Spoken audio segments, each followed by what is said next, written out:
silakan duduk saudara. Terima kasih buat setiap rekan-rekan yang sudah mulai dengan luar biasa. Dan dari mimbar ini saya mau sampaikan salam damai sejahtera. Shalom. Sekali lagi shalom. Haleluya. Dalam Tuhan ada sukacita, dan di mana ada sukacita pasti ada senyuman di wajahnya. Boleh sama-sama berikan senyuman dulu, jumpai kanan kiri depan belakangmu, katakan mari bersukacita dalam Tuhan. Yuk, minimal 2-3 orang kiri kanan depan belakangmu dengan senyuman yang paling manis.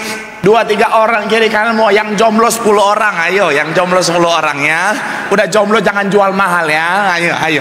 Haleluya, haleluya. Saya senang bisa jumpa dengan saudara. Saya mau bilang saudara, orang-orang yang luar biasa. Amin. Kenapa? Karena di saat yang lain ketika sibuk dengan liburan, jalan-jalan ke puncak, ke Bali, luar negeri dan lain sebagainya, healing, tapi saudara datang tetap cari Tuhan. Saya mau bilang artinya apa? Saudara sungguh-sungguh cinta Tuhan. Orang yang sungguh-sungguh cinta Tuhan, janji Tuhan, hidupnya anak cucunya pasti diberkati Tuhan. Tepuk tangan yang paling meriah sekali lagi buat Tuhan. Haleluya. Sama-sama bilang sama saya, aku pasti diberkati Tuhan. Anak cucuku pasti diberkati Tuhan. Bilang kanan kirimu, kamu juga pasti diberkati Tuhan. Bilang sama yang ngomong, semangat. Tepuk tangan sekali lagi yang paling meriah buat Tuhan. Haleluya, haleluya. Mungkin ada di antara saudara menatap dan berkata, Pak Pendeta, saya nggak jalan-jalan, saya di sini bukan karena saya cinta Tuhan, tetapi nahadong happy, nggak ada doi Pak Pendeta. Oh tidak ya. Saya percaya semuanya diberkati Tuhan. Amin. Haleluya. Yuk langsung saja bawa Alkitab. Kita mau angkat Alkitab kita. Alkitab juga boleh, Alkifon juga boleh. Yang nggak boleh Alkitab, angkat tangan juga boleh. Sama-sama dengan iman percaya. Sama-sama kita katakan dalam nama Tuhan Yesus, aku percaya Alkitab ini adalah firman Tuhan. Setiap kata kalimatnya sanggup memberkati aku. Dan hari ini aku pasti diubahkan, aku pasti dipulihkan dalam nama Tuhan Yesus. Sama-sama kita katakan amin. Yuk kita buka Alkitab kita saudara, yaitu di Yohanes pasal yang ke-21 ayat 1 sampai ayatnya yang ke-8. Yohanes pasal yang ke-21, saya baca ayat 1, saudara 2, kita gantian ayat 8, kita akan baca sama-sama. Yang sudah di sana Yohanes 21 boleh bilang haleluya. Di situ diberi judul apa? Yesus menampakkan diri kepada di pantai danau Tiberias. Demikian ayat yang pertama. Kemudian Yesus menampakkan diri lagi kepada murid-muridnya di pantai danau Tiberias, dan ia menampakkan diri sebagai berikut. Ayat 2 silakan.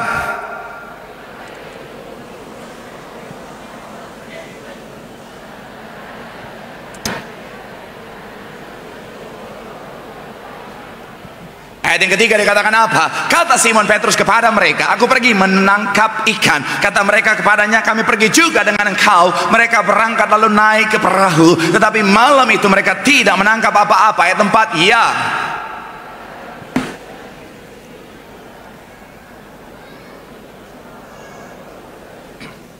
Ayat yang kelima, kata Yesus kepada mereka, hai anak-anak, adakah kamu mempunyai lauk pauk? Jawab mereka, tidak ada. Ayat yang keenam,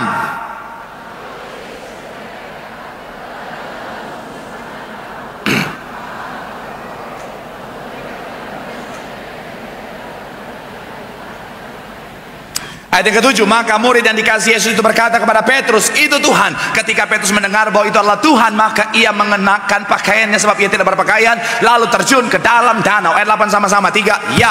Murid-murid yang lain datang dengan perahu karena mereka tidak jauh dari darat, hanya kira-kira 200 hasta saja, dan mereka menghela jala yang penuh ikan itu. Nah saudara, saya mau bilang saudara, Tuhan kita adalah pribadi yang luar biasa. Sama-sama bilang sama saya, Tuhanku luar biasa. Sama-sama bilang sama saya, Tuhanku dahsyat. Amin. Artinya apa? Ketika saudara dan saya ngalamin perjumpaan dengan Tuhan, pribadi yang luar biasa, maka hidup kita nggak mungkin biasa-biasa. Ketika saudara dan saya ngalamin perjumpaan dengan Tuhan, pribadi yang luar biasa, maka kita pasti menerima dampak yang luar biasa. Katakan amin. Makanya doa saya, ibadah hari ini bukan hanya sebagai rutinitas semata, tapi ibadah di mana saudara dan saya ngalamin perjumpaan dengan Tuhan, sehingga hal yang luar biasa menjadi bagian setiap kita yang percaya. Boleh berikan tepuk tangan yang paling meriah dulu buat Tuhan. Haleluya, haleluya. Nah hari ini saudara, kita akan membahas adalah kisah di mana Tuhan menampakkan diri kepada murid-murid saudara. Dan memang ini bukan perjumpaan yang kedua, ini bukan penampakan yang pertama. Sekali lagi maksud saya saudara, kenapa? Karena penampakan yang pertama sudah kita bahas kemarin ketika dua murid yang perjalanan ke Emmaus saudara. Dan ini adalah penampakan yang berikutnya, saudara, di mana Petrus, Yohanes dan juga murid-murid yang lain, mereka sementara mencari ikan, saudara. Dan saya mencatat di sini, saudara, bahwa ketika Tuhan menampakkan diri kepada murid-murid, ada agenda khusus yang saya pelajari, saudara. Ada agenda khusus yang Tuhan mau lakukan buat para murid-murid, yaitu bicara tentang pemulihan. Sama-sama bilang sama saya, pemulihan.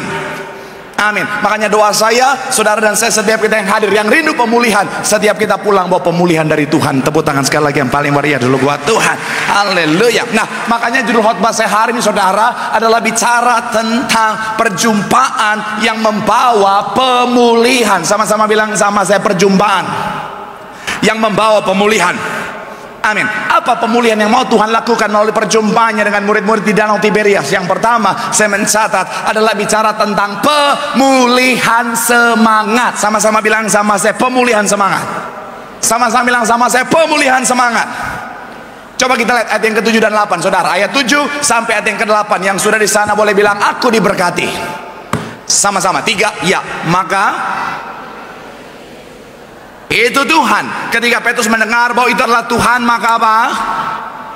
Sebab ia tidak lalu terjun ke dalam danau. Ayat 8, murid-murid yang lain datang dengan apa?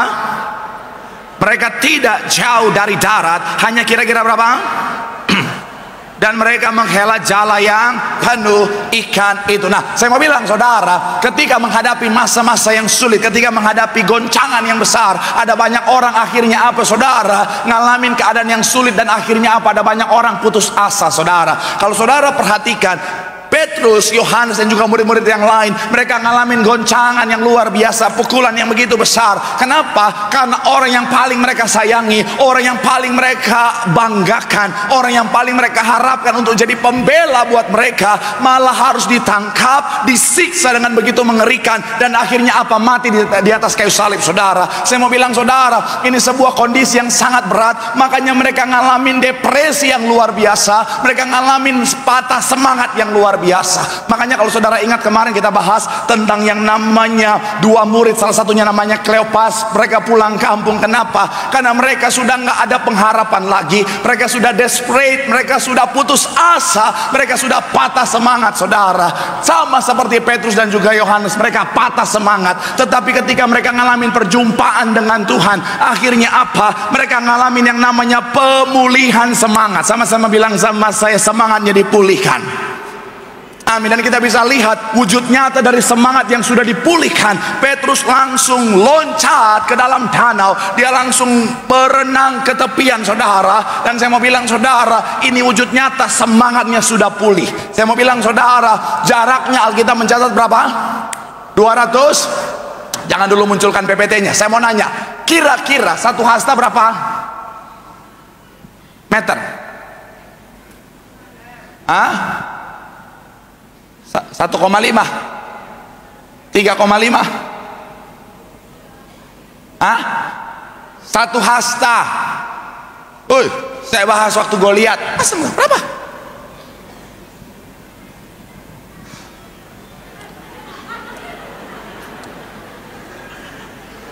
Satu hasta kurang lebih 0,45 meter. Artinya 200 hasta berapa meter?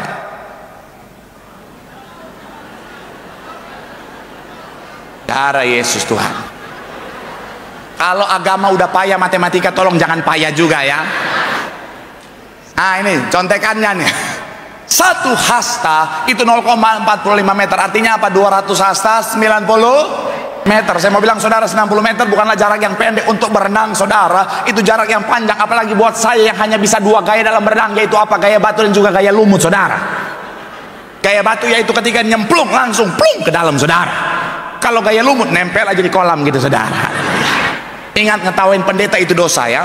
Nah, saya mau bilang, saudara, 90 meter itu jarak yang panjang untuk seorang berenang. Dan saya mau bilang, saudara, Petrus langsung loncat, dia berenang 90 meter jauhnya. Kenapa? Karena semangatnya sudah dipulihkan. Saya mau bilang, saudara, Tuhan menampakkan diri. Salah satu agenda adalah memulihkan semangat. Kenapa? Karena semangat itu penting. Sama-sama bilang sama saya, semangat itu penting.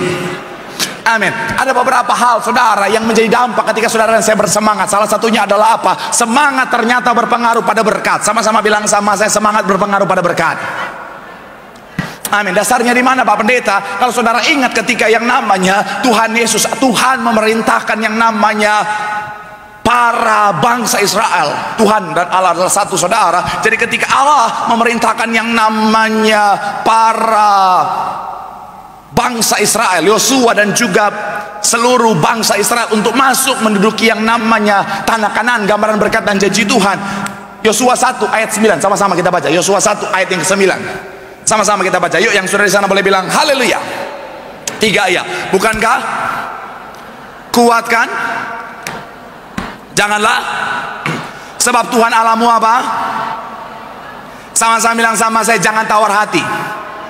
Berkatnya sudah ada di depan, tetapi untuk meraihnya mereka harus punya semangat, tidak tawar hati. Tawar hati bahasa aslinya boleh munculkan. Tawar hati itu bahasa aslinya saudara adalah discourage atau bicara tentang patah semangat, tidak ada semangat. Jadi betapa pentingnya sekalipun berkat sudah disediakan, tetapi saudara dan saya jika nggak ada semangat, bisa berkat Tuhan bisa tidak kita nikmati dalam kehidupan setiap kita. Makanya sekali lagi saya mau bilang saudara, Tuhan sudah menyediakan berkat. Pastikan saudara dan saya menjadi anak Tuhan yang semangat. Sama-sama bilang sama saya, semangat itu penting. Sama-sama bilang sama saya, semangat menentukan berkat. Amin. Makanya kalau saudara baca banyak biografi orang-orang hebat, saudara, orang-orang sukses dalam kehidupan mereka, salah satu yang menjadi ciri mereka adalah semuanya bersemangat. Kemarin saya baca, saya nonton saudara sebuah podcast dari seorang anak muda yang masih sangat muda tapi sudah sukses luar biasa di Indonesia saudara. Dia bilang begini, salah satu kunci kenapa saya sukses dalam apa yang saya kerjakan adalah ketika saya bangun dengan semangat. Ketika saya mengerjakan segala sesuatu, saya kerjakan semuanya dengan semangat. Akhirnya apa? Kalau kita kerjakan semuanya dengan semangat, akhirnya dapat membawa kita pada kesuksesan saudara. Maka sekali lagi saya mau bilang, kalau kau mau hidupmu sukses, sama-sama bilang sama saya, semangat. Amin. Ada artikel yang sangat memberkati saya bilang begini saudara, sejalan dengan apa yang saya sampaikan. Coba kita lihat. Artikelnya bilang begini saudara. Artikelnya bilang begini, semangat adalah salah satu faktor yang menentukan kesuksesan seseorang dalam berbagai bidang kehidupan. Semangat adalah dorongan batin yang membuat kita berani menghadapi tantangan, berusaha keras dan tidak mudah menyerah. Semangat juga merupakan sumber energi positif yang dapat memotivasi diri sendiri dan juga orang lain saudara. Nah, kira-kira kalau saya sederhanakan tabelnya seperti ini saudara. Jadi semangat akan membawa kepada kesuksesan. Nah, dan dalam semangat itu saudara ada dampak yang akhirnya kita akan raih. Kita akan bahas satu persatu saudara. Yang pertama adalah apa? Ketika saudara dan saya semangat, akan meningkatkan kualitas kerja kita. Gambar selanjutnya boleh kita lihat, akan meningkatkan apa? Kualitas kerja. Makanya ada banyak perusahaan bikin karyawannya semangat supaya kualitas kerjanya baik. Ada banyak perusahaan bikin dekorasi kantor yang membuat semangat supaya kerjanya baik. Ada banyak pemimpin-pemimpin di dalam perusahaan bikin anak-anak buahnya semangat supaya kerjanya jadi baik saudara. Dan saya mau bilang saudara, makanya sering muncul kalimat-kalimat, yuk semangat yuk, yuk semangat yuk, atau yuk bisa yuk, yuk bisa yuk. Nah, kalimat yuk bisa yuk ternyata bukan hanya membangkitkan semangat, membangkitkan emosi karyawan juga saudara. Iya, itu menurut survei. Jadi ada karyawan-karyawan udah mau tipes, kasihan. Pemimpinnya bilang, ayo, yuk bisa, yuk bisa. Padahal udah mau tipes, saudara. Kasihan. Saya mau bilang sekali lagi, saudara, bicara tentang semangat akan buat saudara dan saya jadi lebih bersemangat, lebih mampu untuk apa? Bekerja dengan baik. Selanjutnya, setelah bicara tentang pekerjaan, meningkatkan apa lagi kalau kita bersemangat? Meningkatkan apa? Mental dan fisik. Nah makanya orang kalau punya semangat, mentalnya kuat saudara. Shalom anak muda. Jadilah anak muda yang semangat supaya mentalmu kuat.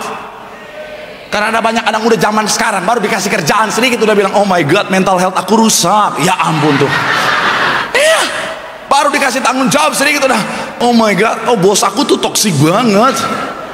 Aduh aku tuh nggak bisa diginiin. Aku tuh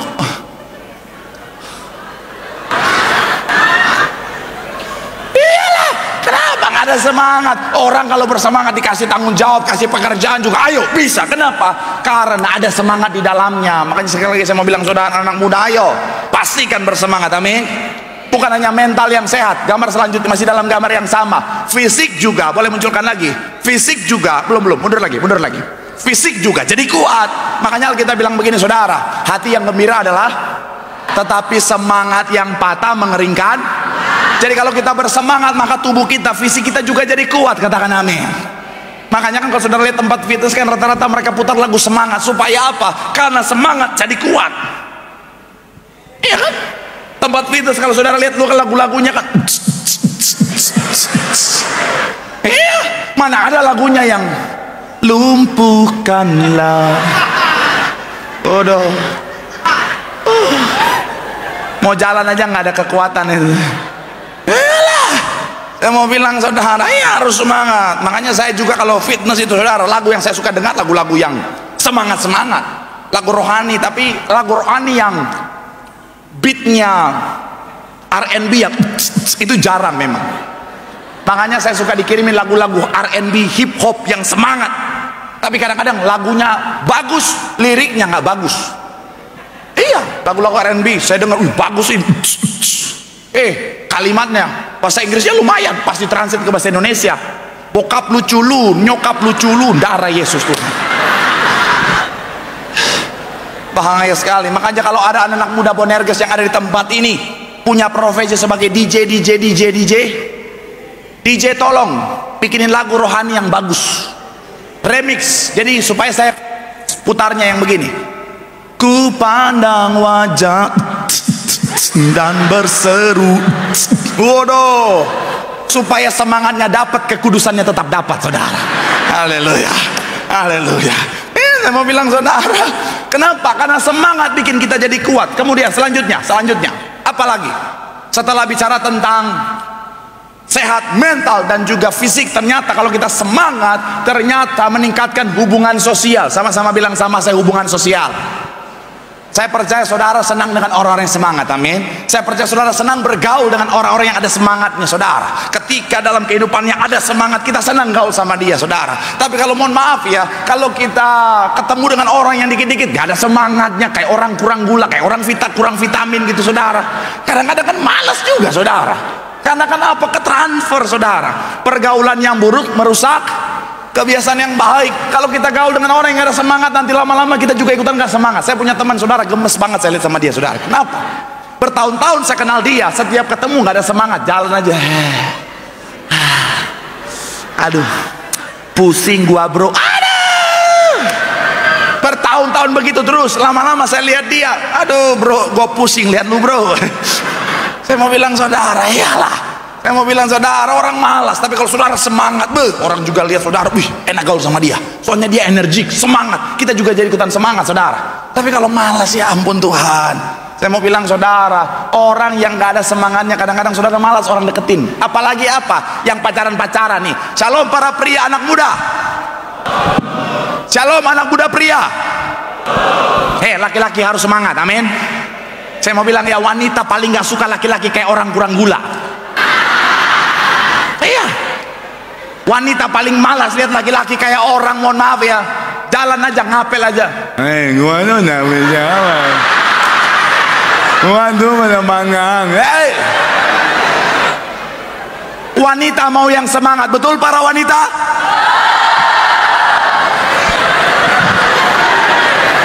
Iya. Kalau nggak ada semangatnya ya Tuhan. Jadi laki-laki itu harus ada semangat.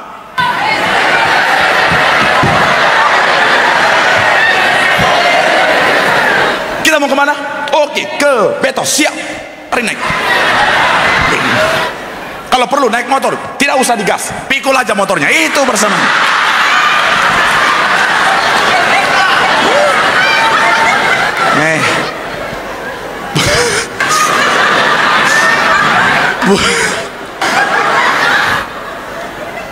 Bukan cuman yang belum menikah, yang sudah menikah juga. Shalom bapak-bapak. Pak, jadi pribadi yang semangat Pak. Kita sebagai kepala keluarga, sebagai suami Pak, harus semangat. Kenapa? Karena berkat keluarga tergantung kita sebagai imam dalam keluarga. Jangan suami-suami waduh bangun pagi,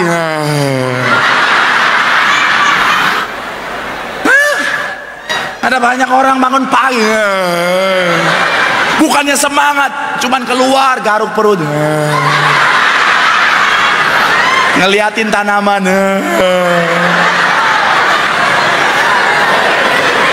lihat ada batu-batu, buka sendal, terapi ya.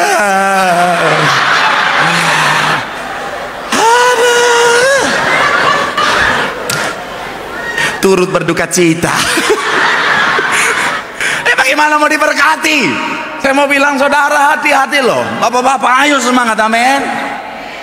Kok ibu-ibu yang amin? Pengalaman di rumah ya Bu. Iya, sampai suami saya begitu banget Pak Pendeta, seharian nonton TV garuk-garuk perut, sore-sore siramin jalan, nggak telas apaan. Aduh, saya mau bilang saudara, iyalah, anak Tuhan harus semangat, amin. Apalagi saudara yang mau hidup mau diberkati, jangan berpikir bahwa apa, oh Pak Pendeta tenang aja Pak Pendeta, kita kan anak Tuhan, tidur pun diberkati. Hey, firman Tuhan berkata tidur pun diberkati, bukan tidur-tidur doang diberkati. Jangan berharap kau tidur-tidur doang, bangun pagi main HP makan tidur lagi, bangun siang main HP makan tidur lagi, sore-sore makan main HP tidur lagi, malam-malam main HP pasang status, semua akan indah pada waktunya. Hei,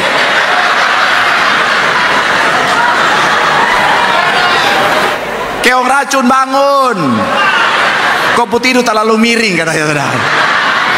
Bukan saya ngomong, TikTok yang ngomong saudara. Iyalah, saya aja pendeta semangat, mau diberkati harus semangat. Makanya kalau saudara lihat saya khotbah, apakah pernah saya datang dengan khotbah? Enggak, maju.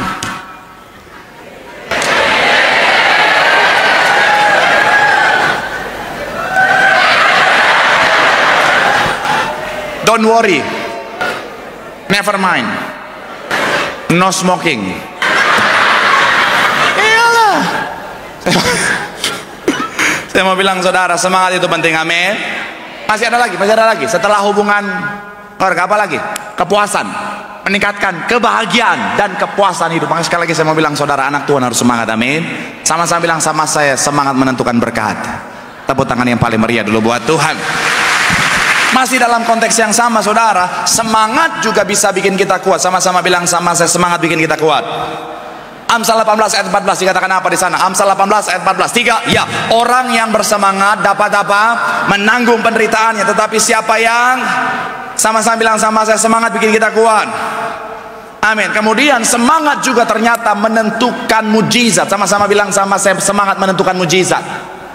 Ayatnya di mana Pak Pendeta? Saudara ingat wanita yang pendarahan 12 tahun?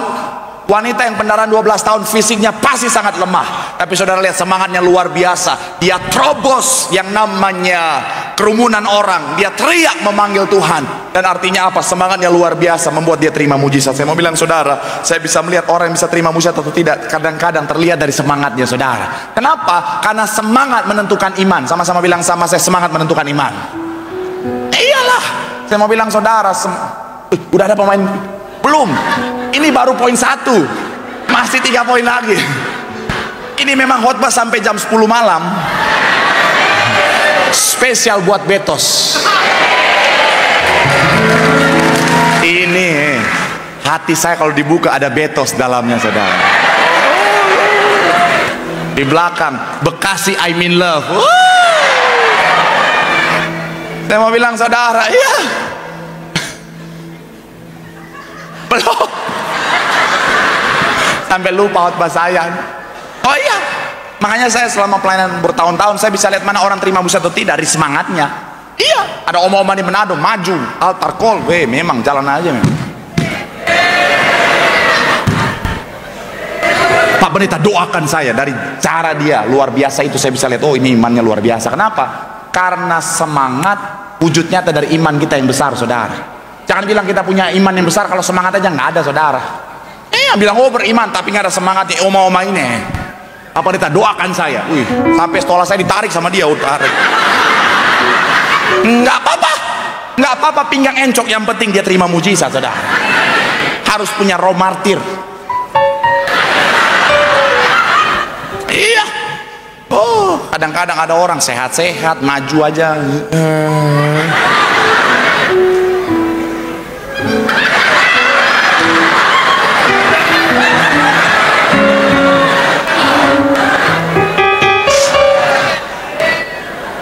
Pak Pendeta, doakan ya. Jangan karena penyakit parah, panu aja nggak sembuh itu saudara. Makanya bilang sama kanan kirimu, semangat. Tepuk tangan yang paling meriah buat Tuhan. Yang kedua, apa yang mau Tuhan pulihkan, saudara? Yang kedua setelah memulihkan semangat adalah memulihkan hubungan. Sama-sama bilang sama saya, pemulihan hubungan. Coba kita lihat ayat 15 sampai 17. Ayat 15 sampai 17. 15 sampai 17. 15 sampai 17. Yang sudah di sana boleh bilang, aku diberkati. Kita baca 3. Ya, sesudah sarapan Yesus berkata kepada apa? Apakah engkau lebih daripada? Jawab Petrus kepadanya, benar Tuhan, engkau tahu bahwa apa?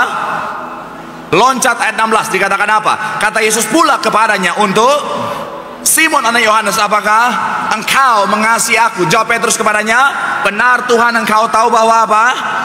Ayat yang ke-17, loncat, dikatakan apa? Kata Yesus kepadanya untuk keberapa kali? Ketiga kali. Simon anak Yohanes, apakah engkau? Maka sedih hati Petrus karena apa? Untuk ketiga kalinya, apakah engkau? Pertanyaan saya, apa yang membuat Petrus sampai sangat-sangat sedih hatinya?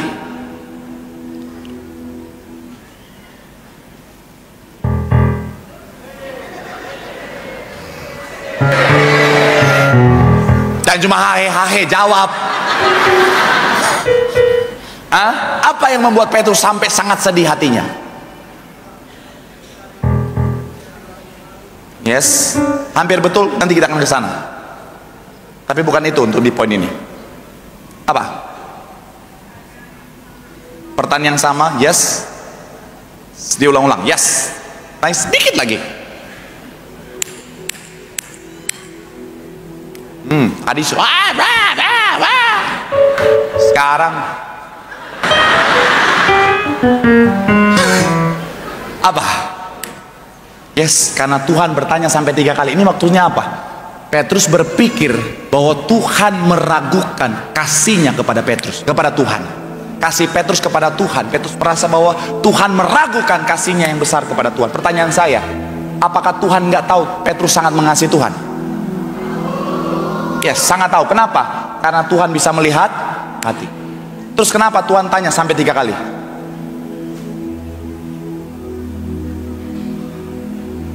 Memastikan kurang tepat. Ada 2 juta rupiah di rekening masing-masing. Yes, betul. Karena Petrus menyangkal berapa kali? Jadi kalau saudara perhatikan penggunaan bahasa Yahudi itu, Ibrani itu begini, saudara. Jadi kalimat ketika diucapkan, jumlah pengucapan menunjukkan kualitas. Jadi kalau misalnya diucapkan 1 kali itu level biasa, diucapkan 2 kali punya level lebih tinggi daripada yang pertama. Kemudian kalau level diucapkan sampai 3 kali, artinya apa? Punya level paling tinggi. Petrus sangat sedih karena Tuhan tanya sampai 3 kali. Artinya apa? Dari perspektif Petrus, Tuhan sangat meragukan kesungguhan hatinya dalam mengasihi Tuhan. Tetapi dari perspektif memulihkan hubungan, Tuhan tanya sampai 3 kali karena Petrus sudah menyangkal Tuhan sampai 3 kali. Artinya apa? Penyangkalan kepada Tuhan sudah sampai level yang sangat tinggi. Jadi Tuhan tanya, apakah engkau mengasihi aku sampai 3 kali? Karena Tuhan mau membuat impas. Tuhan mau membuat supaya Petrus menyadari bahwa penyangkalannya sudah terbayar lunas. Katakan amin. Makanya kalau saudara perhatikan bahasa asli yang digunakan dalam pertanyaan Tuhan Yesus, pertanyaan pertama dan kedua, Tuhan katakan, apakah engkau mengasihi aku, tuh menggunakan kata agape, kasih agape. Apa tuh kasih agape? Kasih agape adalah kasih yang rela mengorbankan dirinya bagi orang yang dikasihi. Tetapi ketika pertanyaan yang ketiga, apakah engkau mengasihi aku, Tuhan nggak pakai agape lagi, tapi Tuhan memakai kata pilia, kasih persahabatan atau apa? Kasih persaudaraan. Kenapa? Karena Tuhan mau memulihkan hubungan antara Petrus dan Tuhan. Saya mau bilang saudara, kenapa ini penting? Karena dalam hubungan yang erat dengan Tuhan ada kekuatan. Katakan amin. Dalam hubungan yang erat dengan Tuhan ada damai sejahtera, ada sukacita. Makanya ada orang yang bisa tetap bersukacita dalam masalah, tantangan, persoalan kehidupan. Salah satu kuncinya karena dia tetap terhubung dengan sumber sukacita damai sejahtera itu, Tuhan. Kalau saudara perhatikan ibu gembala sidang kita, saudara, kalau beliau melayani tetap dengan pesona yang luar biasa, tetap dengan aura yang begitu positif. Bukan berarti beliau nggak ada masalah, tantangan, persoalan. Bukan berarti ibu gembala nggak pernah ngalamin goncangan yang luar biasa. Tapi karena beliau selalu terhubung dengan Tuhan, makanya tetap bisa bersuka cita. Dan inilah yang saya mau bilang, saudara, Tuhan mau kita miliki dalam kehidupan setiap kita. Selalu melekat terhubung dengan Tuhan, akan ada sukacita, damai sejahtera yang Tuhan akan anugerahkan bagi setiap kita. Tepuk tangan yang paling meriah buat Tuhan. Bilang sama kanan kirimu, selalu terhubung dengan Tuhan. Tepuk tangan yang paling meriah buat Tuhan. Poin yang ketiga, sambil lima musik boleh maju ke depan. Sudah ada di depan. Ini namanya pemusik yang visioner. Datang tadi jemput, pulang tadi antar. Bukan. Ayat 15 sampai 17 bagian terakhir dikatakan apa? Bagian terakhir, sesudah sarapan Yesus berkata kepada Simon Petrus, "Simon anak Yohanes, apakah?" Jawab Petrus kepadanya, "Benar Tuhan, engkau tahu bahwa apa?" Kata Yesus kepadanya, "Gembalakanlah domba-dombaku." Ayat 16 bagian terakhir yang saya garis tebal dikatakan apa? Kata Yesus kepadanya, "Gembalakanlah." Ayat 17 bagian terakhir dikatakan apa? Kata Yesus kepadanya, "Gembalakanlah." Saat Petrus dan murid-murid ngalamin pukulan yang keras dalam kehidupan mereka karena pribadi yang sangat mereka harapkan, yang sangat mereka cintai, yang mereka sangat nanti-nantikan, ditangkap, disiksa, dan akhirnya mati di atas kayu salib. Saya mau bilang, saudara, itu sebuah pukulan, hantaman yang sangat keras. Dan akhirnya apa? Mereka kehilangan arah. Sama seperti dua murid, salah satunya Kleopas yang pulang kampung itu, saudara. Itu bukan karena lagi mudik, saudara, tapi karena mereka lagi kehilangan arah. Makanya mereka nggak stay di Yerusalem. Awalnya mereka di Yerusalem untuk pelayanan, menemani Tuhan dalam pelayanannya. Tapi ketika ngalamin hantaman yang keras, akhirnya mereka pulang kampung ke Emmaus karena mereka kehilangan arah, saudara. Petrus dan Yohanes dan murid-murid yang lain juga sama. Profesi awal mereka apa? Halo, profesi awal Petrus dan teman-temannya apa? Nelayan, penjala ikan. Ketika Tuhan menjumpai mereka pertama kali, Tuhan memanggil mereka untuk menjadi penjala manusia.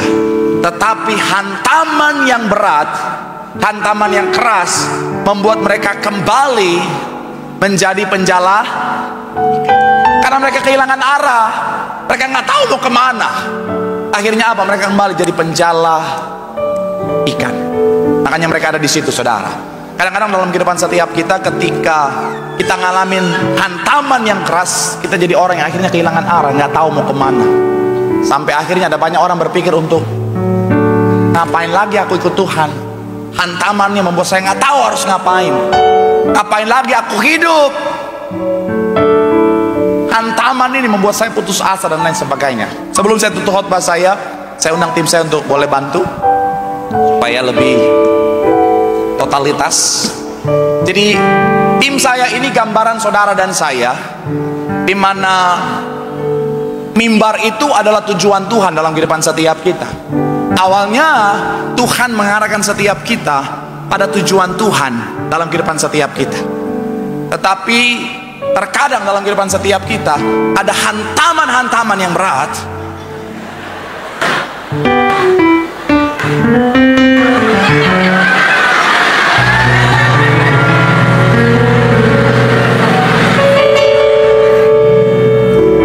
Anak mana loh? Enggak lah, ada hantaman-hantaman yang berat yang akhirnya apa? Membuat kita melenceng dari lagi-lagi. Kan udah melenceng tadi. Iya, ada hantaman-hantaman yang berat yang membuat kita melenceng dari arah yang sebenarnya.